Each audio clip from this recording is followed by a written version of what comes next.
I overheard my wife drunkenly laughing with her friends. He's too stupid to realize I've been cheating for years. They all roared with laughter. I didn't say a word, but when she showed up crying at my door, she got a surprise she never expected. Welcome to Whisper Wire, where betrayal doesn't explode. It unfolds. She thought I was too stupid to notice, too loving to suspect, too trusting to question the missing weekends, the cold kisses, the lies wrapped in laughter. But what she didn't know was that I was standing on the other side of that fence, listening as she told her friends how long she'd been cheating. And while they laughed, I started planning. Not for revenge, for justice. I, 33 meters, never thought I'd be that guy posting on this sub. But here I am.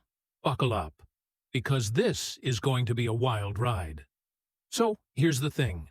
Last weekend, I was supposed to be on an overnight trip with the boys to watch the game 2 states over. Been planning it for months. But Daryl's kid got sick last minute, so we had to cancel. NBD happens. I figured I'd surprise Heather, 32F, my wife of 8 years, by coming home early. Yeah, I know how that usually goes in these stories, but trust me, what happened next was somehow worse than walking in on her with another dude. As I pulled into our driveway around 9:00 p.m., I noticed several cars parked outside, recognized Michelle's Subaru and Kathleen's Honda right away. Heather had mentioned having the girls over while I was gone, so this checked out. I was about to walk in the front door when I heard them all on our back deck through the side gate. They were being loud. Loud whine, drunk loud. I was going to head around back to say hi when I heard my name, so I paused. Call it instinct. Whatever. Griffin is just so. I can't even. Heather was slurring her words slightly. The girls all giggled. OMG, I still can't believe you've kept this going so long. Michelle's voice. He's too stupid to realize I've been cheating for years. Heather practically shouted it. They all roared with laughter. I literally froze mid-ep, like my brain just stopped working for a sec. Sutton's been the best decision I ever made, Heather continued. Last week, while Griffin was working late, Sutton came over, and we did it right on the couch where Griffin takes his precious naps. More cackling laughter. No, the sacred nap couch, Kathleen shrieked, like this was the funniest thing ever. You should have seen how sweet Griffin was the next day, making me breakfast, if he only knew what his precious wife had been doing the night before. My stomach dropped to my feet. I felt like I'd been punched. That breakfast, I'd made her favorite avocado toast in those fancy eggs she likes, brought her coffee in bed, told her I loved her. I don't know how long I stood there, listening to them swap stories. My whole body was shaking.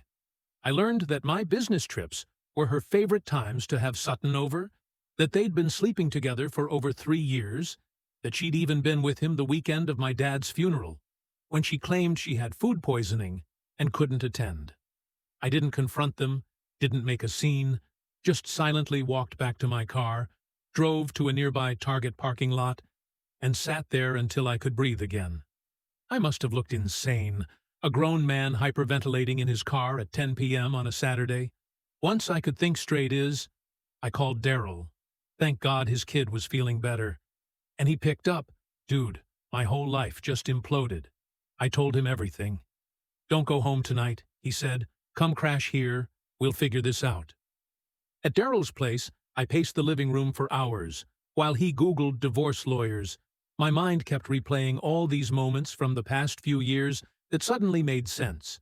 The girls' trips where she came back with barely any photos, how she'd started Ed keeping her phone face down, the unexplained charges at hotels less than 30 meters from our house, all those nights she was showing houses to clients after normal business hours. I felt like the biggest fool on the planet.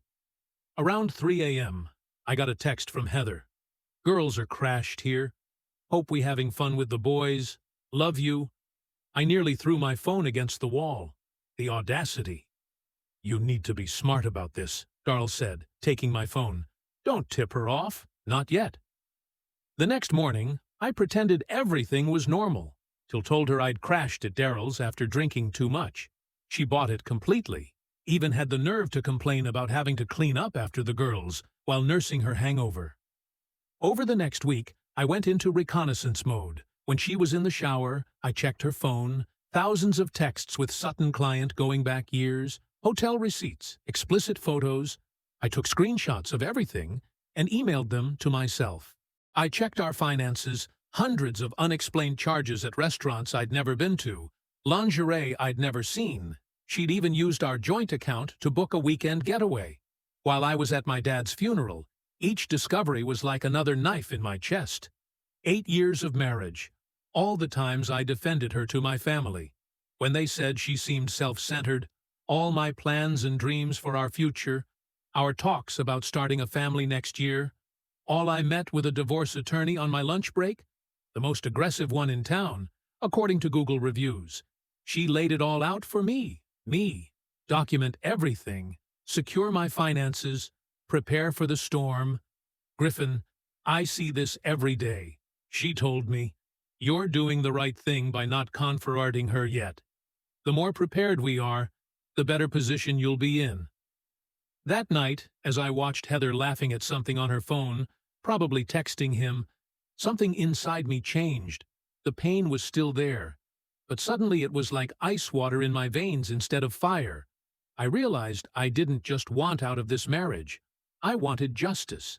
See, Heather built her whole identity around being respected and admired, her social status, her reputation, her image as this perfect wife with the perfect life that she carefully curated on Instagram.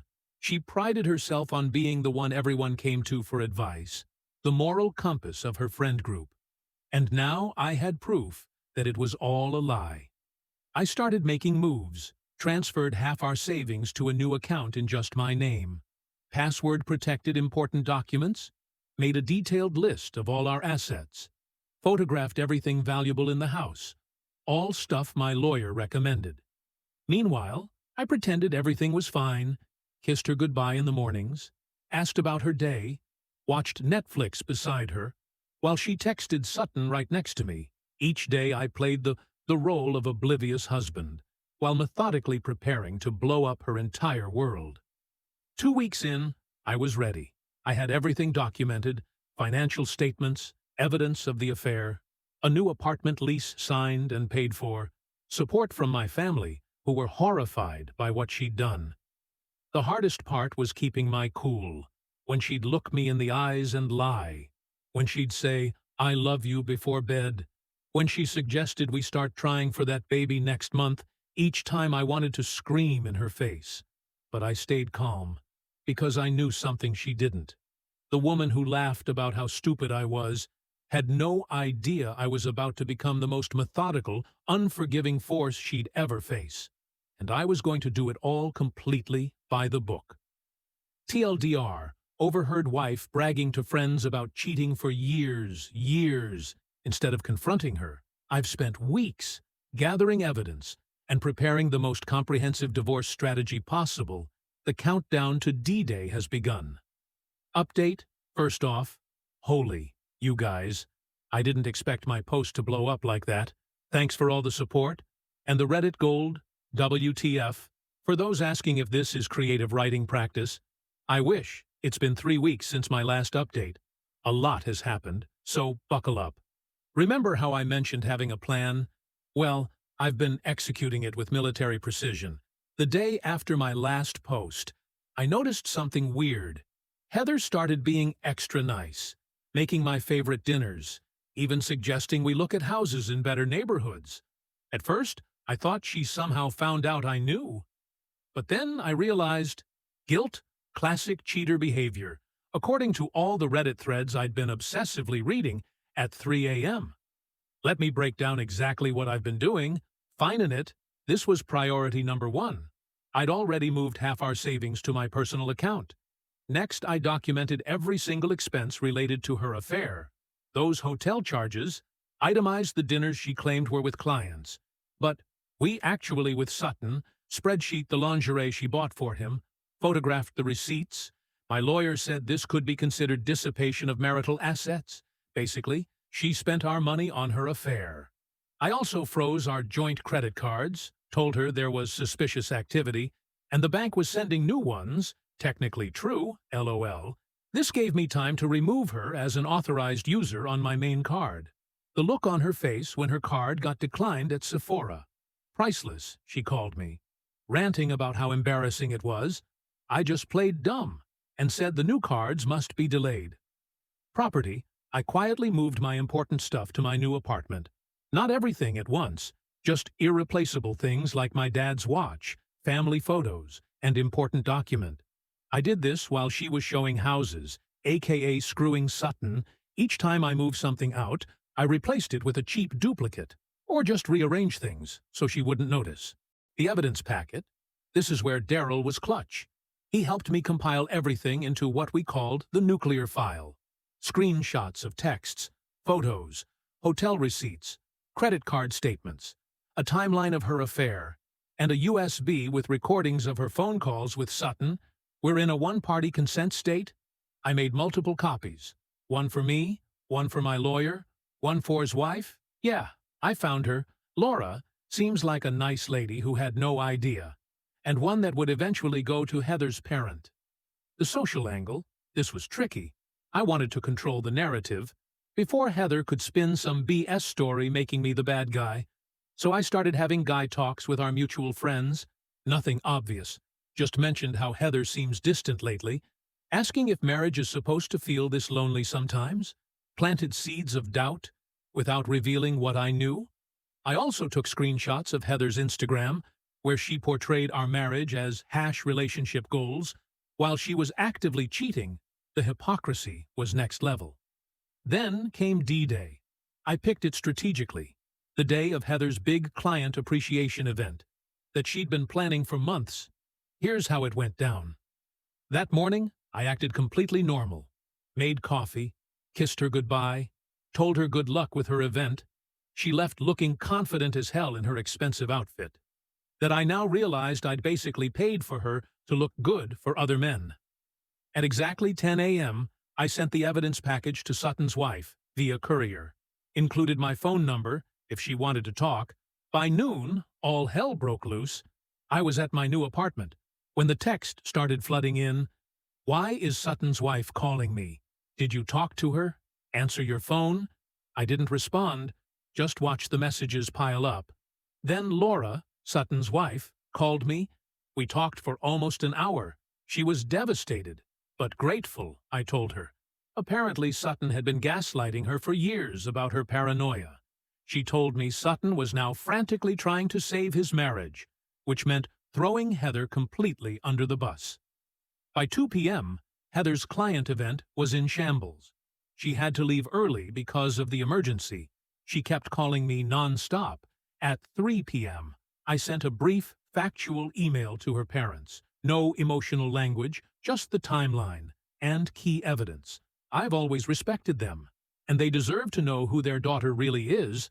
I explained I didn't want to hurt them, but I couldn't let Heather control the narrative. By 6 p.m., I was sitting calmly in our living room. When Heather finally came home, her mascara was everywhere, and she looked like she'd aged 10 years in one day. She started with anger. How dare I tell Laura? How could I betray her like this? Then quickly moved to bargaining. When she realized I wasn't reacting, she tried everything. Tears, screaming, seduction, more tears. I just sat there, calm as a cucumber, and said, "We both know exactly what's going on." Then I handed her the divorce papers my lawyer had prepared. The color drained from her face when she realized this wasn't a spontaneous reaction, that I'd been planning this for weeks while sleeping next to her every night. That's when she noticed some of my things were missing. I told her I'd be staying elsewhere, and that she had 3 days to figure out her living situation. Before I informed our landlord about the breach of our lease agree, we had a morality clause. Another thing my lawyer found useful. The next few days were interesting. She swung between threatening me, "You'll never get away with this," begging, "We can fix this. It was just physical. I've always loved only you," and trying to play the victim, "I was lonely. You work too." Meanwhile, Her social circle was imploding. Michelle and Kathleen ghosted her. Once they realized their role in this might become public. Her parents called her and had a very disappointing conversation. Her mom's words, when she called to apologize to me, and Sutton, that coward, was in full damage control with his wife, telling her Heather was obsessed with him and wouldn't leave him alone. The financial reality hit her hard when she realized half our savings was legally moved to my account. Her access to our joint credit cards was gone. She couldn't afford the rent on her own. Her event disaster meant she'd probably lose clients. Yesterday, well, was the final nail. She found out from mutual friends that everyone knows what she did. Not because I went around telling people directly, but because Sutton's wife apparently told her friends, who told their friends, and so on. The social circle she'd carefully built around her perfect image was collapsing. She showed up at my new apartment last night. Somehow, she got my address, probably from her friend who works at the leasing office across town. She was sobbing on my doorstep, makeup running, looking completely broken for a split second. I almost felt bad for her. Almost. I let her in, because my neighbors were starting to notice, and I'm not about creating scenes. She immediately launched into how she'd made a terrible mistake, how she'd do anything to fix it, how she couldn't believe she'd risked our marriage for someone like Sutton. I just looked at her and said, "Remember when you told your friends I was too stupid to realize you were cheating?" Well, surprise, the look on her face. When she realized I'd heard everything that night, I can't even describe it. Pure shock, then horror, then shame. She started to say something about how she didn't mean it. She was drunk, it was just talk, blah, blah, blah. I cut her off and told her to sit down because I had something to show her. When Heather showed up crying at my door, she got a surprise she never expected. A complete breakdown of her new financial reality. I had spreadsheets, projections, and a detailed accounting of exactly how she was going to be after this divorce. TLDR executed my plan perfectly, exposed wife's affair to everyone who matters, secured my finances, and watched her entire world collapse in real time. She came begging for forgiveness, but got a financial reality check instead. Finally, update. It's been 6 months since my last post. First off, thanks for all the DMS. Checking if I'm still alive. I am. Just needed time to process everything before sharing the conclusion to this whole saga. So, you know those YouTube videos where they demolish old buildings, how it starts with small strategic explosions before the whole structure collapses in on itself? That's basically what happened to my ex-wife's life, and I had a front row seat. The morning after Heather showed up crying at my apartment, I woke up to a weird sense of calm. For the first time in months, I slept without waking up at 3 a.m. with that knot in my stomach, made myself some coffee, scrolled through Reddit, and realized I didn't immediately check my phone for messages from her. Progress. Meanwhile, Heather was experiencing what my therapist later called consequences culture. After leaving my apartment, she apparently drove straight to Michelle's place, expecting her BFF to take her in.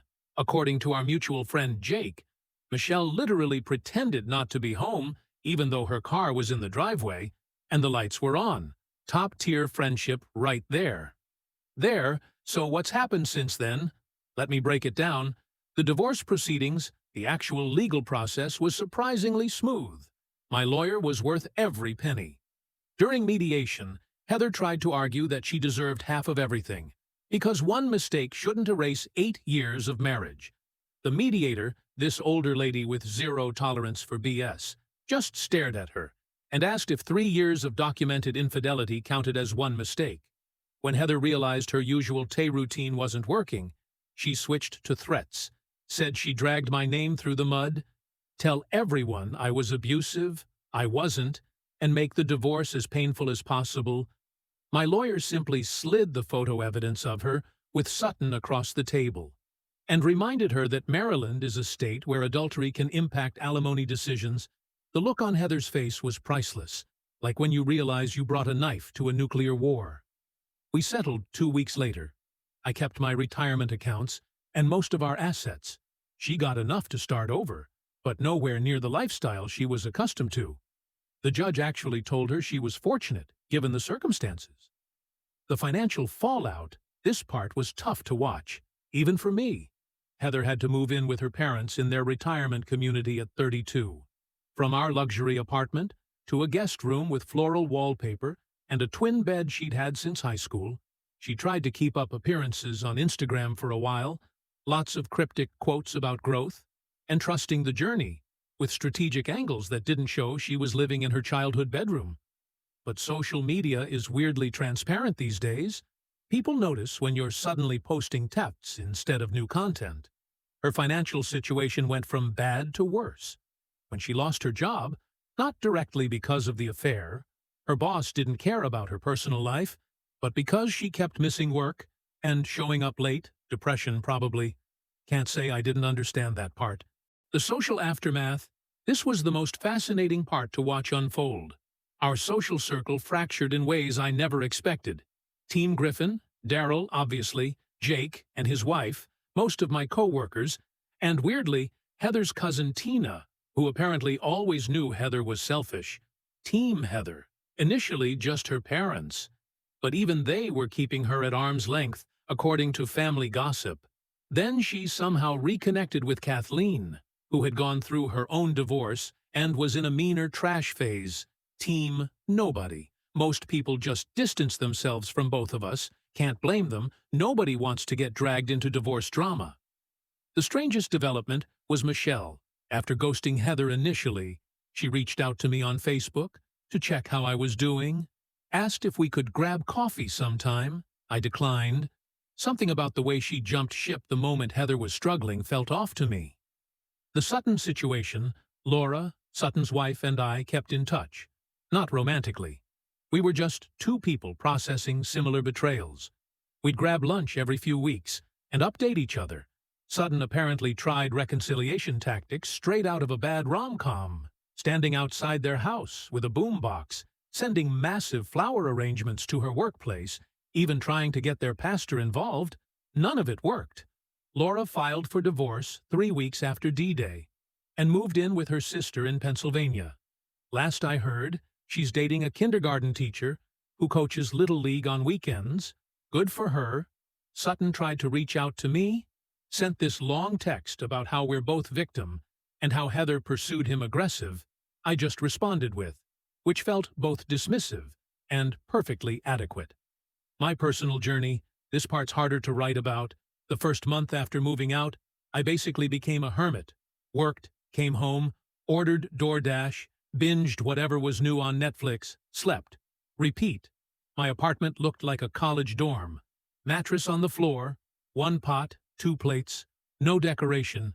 Daryl finally staged an intervention, showed up one Saturday morning with bagels, and forced me to actually talk about how I was feeling.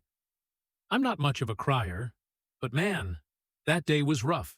Told him things I hadn't even admitted to myself. How beneath the anger, I was just sad. Sad about the years wasted. Sad about the future I thought I had. Sad that someone I trusted completely could betray me so casually. After that, I started therapy. Found this guy through BetterHelp, who specialized in betrayal trauma. He didn't try to push reconciliation or forgiveness or any of that Hallmark card BS. Just gave me practical tools to process what happened and move forward. Small steps followed. Got a proper bed frame. Joined a local soccer league. Actually accepted invitations to social events instead of making excuses. Started cooking again instead of living off of frozen pizzas and protein shakes. 2 months ago, I went on my first date since the divorce. Nothing serious, just coffee with a woman I met through the meetup hiking group I joined. It was awkward AF. I'd forgotten how to have a normal conversation with someone new. But it was a start. The final confrontation, last week, something unexpected happened. I was at Home Depot, buying paint for my new place. Finally got tired of staring at white walls. When I literally bumped carts with Heather, she looked different, hair shorter, clothes less flashy. For a split second, neither of us knew what to do. Then she asked if we could talk for a minute. Against my better judgment, I said yes. We sat on a bench outside, both holding our Home Depot bags like shields. She started with an actual genuine apology. No excuses, no blame shifting, just acknowledged how badly she'd hurt me and how she'd been working on herself to understand why she'd done it. I won't lie. Part of me was waiting for the manipulation, the tears, the attempt to get back together. But it never came. She just wanted me to know she was sorry, that she was in therapy too, and that she hoped I was doing okay.